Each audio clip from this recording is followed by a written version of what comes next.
Mungu ana uwezo wa kupigana vita kwa njia ya sifa. Amina.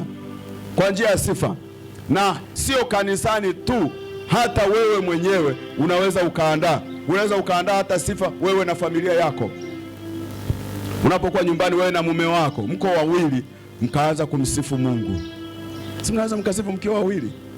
Mnaweza mkasifu mkiwa wewe na watoto. Fanyeni sifa iliyojaa nguvu.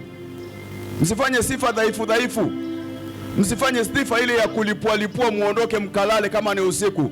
Fanya sifa yenye nguvu. Amina. Fanya sifa yenye nguvu, itatikisa milango ya kuzimu. Itatikisa milango ya mateso, itaondoka. Paulo na Sila walipomwita Bwana, nguvu za Mungu zikashuka, na ziliposhuka milango ya gereza ikafunguka. Kwa nini watu wengi wanafungwa ili wasiweze kuingia patakatifu kwa njia ya kuimba? Maana yake wasipate upenyo. Ni kwa sababu mashetani wanajua ukiweza kuabudu, nguvu za Mungu zikishuka utafunguliwa. Lakini leo kataa moyoni mwako na kusema lazima niguswe na nguvu za Bwana.